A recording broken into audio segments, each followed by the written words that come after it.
كودان نمك ما عرفت أو كجيفان وتوسينا وأنا أصوب بعد قلبي أصوب بعد أنا صراحة قلت كده بعد أنا والله بحب أراكي وسوينا مع كاميرا قرصن أنت وراي كاميرا قرصن وراي كاميرا قرصن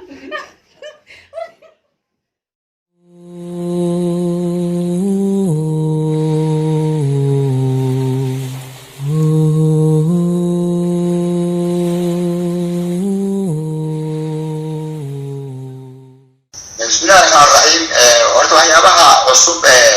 casriga uu soo kordhiyo wanaagna way leeyihiin xumaanna way leeyihiin hadba waa sidii loo isticmaalo hadda waa kana muxaadaro wacyigelin ah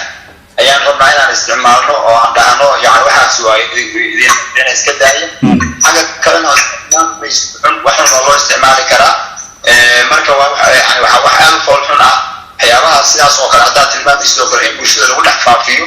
qur-aanku aad iyo aad ayuu yani uga digay arrintaas iyadoo waxyaabaha foosha xun in bulshada dhexdeeda ay ku faafto yani in cadaab lagu mutaysanayo ayuu qur-aanku tilmaamayo ilaahay wuxuu leeyahay in aladiina yuxibuuna an tashiica alfaaxishatu fi aladiina aamanuu lahum cadaabun aliimun fi dunya waalaakhira yani kuwa jecel inay faaxishada ama foolxumada ku dhex faafto bulshada cadaab ayay leeyihin adduun iyo aakhiraba oo cadaabka adduunyada waa ceebta iyo fadeexada iyo qofkii oo la yaqaano oo bulshadii meeshii uu deganaa ka takoormaayo oo dadku ay farta kusoo fiiqi doonaan oo dhihi doonaan waa dadkii yani isa soo dhigay social media iyo meesha foolxumada ah oo dadkii bulshadii qiimaha uu ku lahaa meesha way ka dhacaysaa aakhirana dib weyn ayaa uga kordhaayo oo ah faafitaanka yani hadda bulshada waxyaabaha social media lagu faafiyo berigii hore haddii si caadiya loo faafiyo waxaa laga yaabaa inay gaarto hal ruux iyo laba ruux iyo saddex ruux iyo afar ruux iyo shan ruux iyo inta yare markaas ama tuulada la joogta ama meesha la joogto oo arrintaas aragta laakiin maanta adduunka oo dhan ayaa wada arkaya foolxumadaas la sameeyey marka dembigii baday ayaa meeshaas ka muuqanaysa intiin islaamku masaajida ay ka hadasho ama usoo degtana waxaa ka mid ah shan arrimood oo waaweyn ayay ka hadashaa shantaas waxaa ka mid ah arrin la yidhahda alcirdu sharafta yani in dadka sharaftooda la ilaaliyo oo aan dhaqan xumi iyo axma lagu dhex faafilin xuduud ayaa laga soo dejiya hataa ruuxii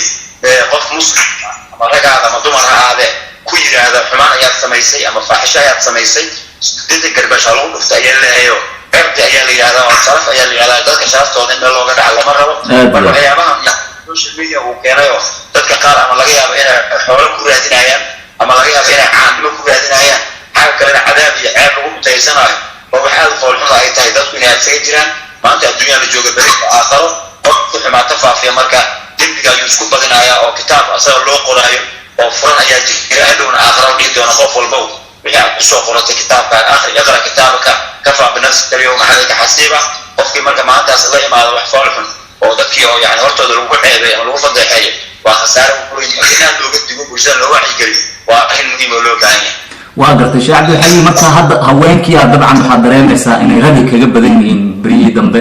oo barankiyadan waxa la dhahayo social medias maadaama hadda aad tilmaamtay ay aada maaragtay u isticmaalayaan soo marka makuwa tahay ustaad in ay maaragtay wax dadka soomaaliyeed xilligan u baahan yihiin inay tahay waxaad arkaysaa hooyo ilmaheeda ku dhex jirta oo haddana wax xumaana sii faafinaysa dhaqankaas carruurta kaga daysan karta marka cawaaqib sideeba jiritaanka qoyska ama lamaanaha ku yeelan kartaa aad iyo aad ayay saameyn ugu yeelan kartaa oo dad waxaa dhici kartaba inay ku kala tagaan arrintaas iyada isticmaalka arrimahaas la isticmaalaayo weliba arrintan aad tilmaamayso arrin aad usii foolxune laakiin ayadoo saastaan usii foolxumeyn oo yani ama wada hadal ah ama yani qofkii oo arrintii qoyska ama guriga yani kaga mashquulayo oo kale in yani lamaanaha qaarkood yani isugu dhacana dhici karta oo labada dhinacba waan isticmaashaa iyo isticmaalkaad xadka ka badisay iyo shaqadii loo baahna ayaad kaga mashquulshay carruurtii darbaarintooda ayaad ka mashquulsantahay waxaan iska joojiye iskama joojinayo marka dambe inay guryaha dhici karta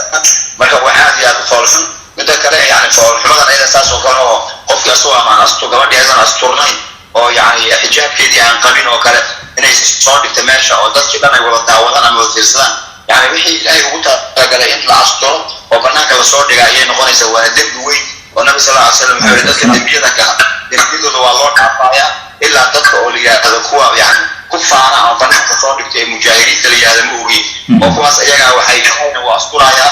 ayaguna ilaahay iska qaadayan oo isfadeexaynaya kuwaas marka dembigooda lama dhaafayo nabiga sal lla ly slam marka waa waxyaaba waa dhaqan guur waxay ugu yaqaanay maaha ummadda soomaaliyeed waa wax yani hadda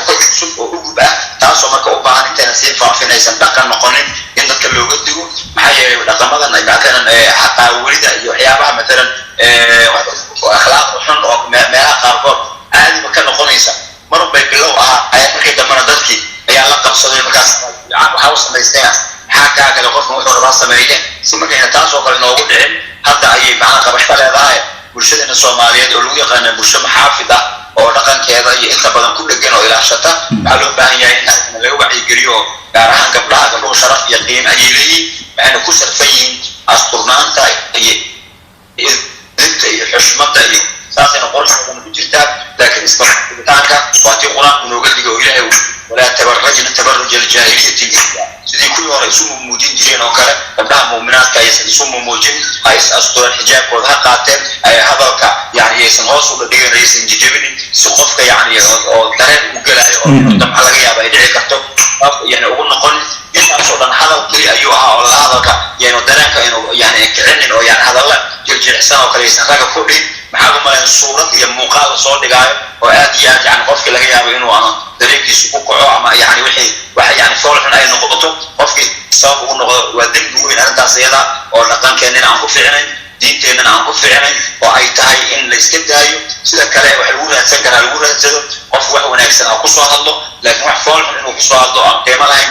waa dembi nabiga sallallahu alayhi wasallam kana yu'minu billahi wal yawmil aakhir falyaqul khayran aw liyasmut qofkii ilaahay aakhira rumaysan ama hadal wanaagsan dadka yiraahdo ama iska aamuso marka hadalka wanaagsan waa loo baahan yahay ficilka wanaagsan waa loo baahan yahay laakiin hadalka xun iyo ficilka xun kulligood waa xaaraan wax loo ogol yahay ma aha markii loo sii isticmaalo aaladan aad u faafinta badan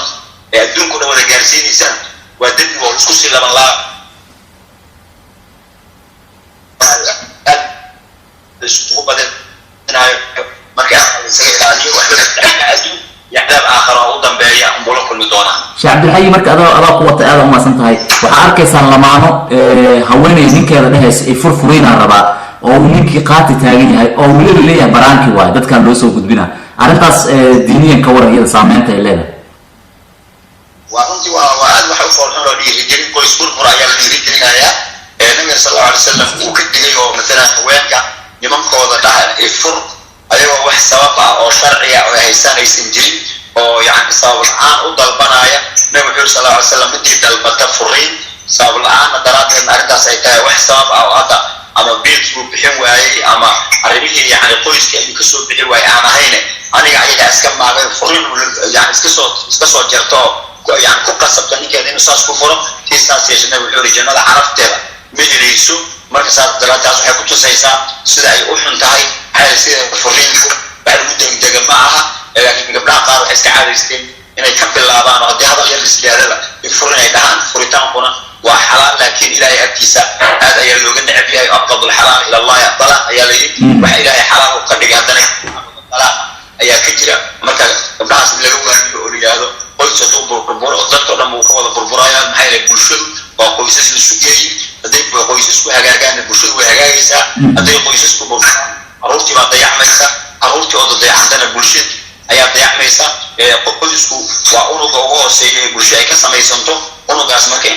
لحن عليه ولا بيسو ولا برباري وبكي واحد في على غير يلو بانيا إلا كل بربوري أروتي ضيع مايا وشو كاس وحكي شو قارايا يعني يقول لك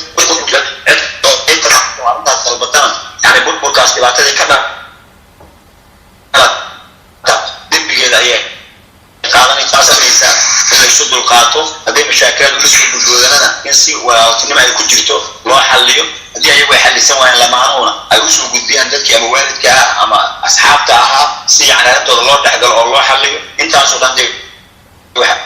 في ويدو يا فرين يحب صارتها أيام لكنا لكن نحن سومالدا أو يعني مركي سوبوت أو أيام وان وركور وحكنا يجري وعاد والقص لا يوم هذا زمان كان مقلين هذا هو يكلم تيم سومالدا بيجري أو عين الحيل إنه طبعا كسوبان يبدين تسلح ويسس كأنه يقول على شيء وطلع شيء بناشها يولا وتنوزع يسوسك كيسودو وكان شذا وجرا أمك يبغيها لقول بقوليو خاصة كي قطبها يملا على التجمع بس يدي بدن تاعي أو يعني بدن أو كم دوحان مقلنا عروتي بالك كاتي قويس كاس أجي بقى شكون أحسن منك بالإري بعد الله تيجي ساعة وحاسة دخلنا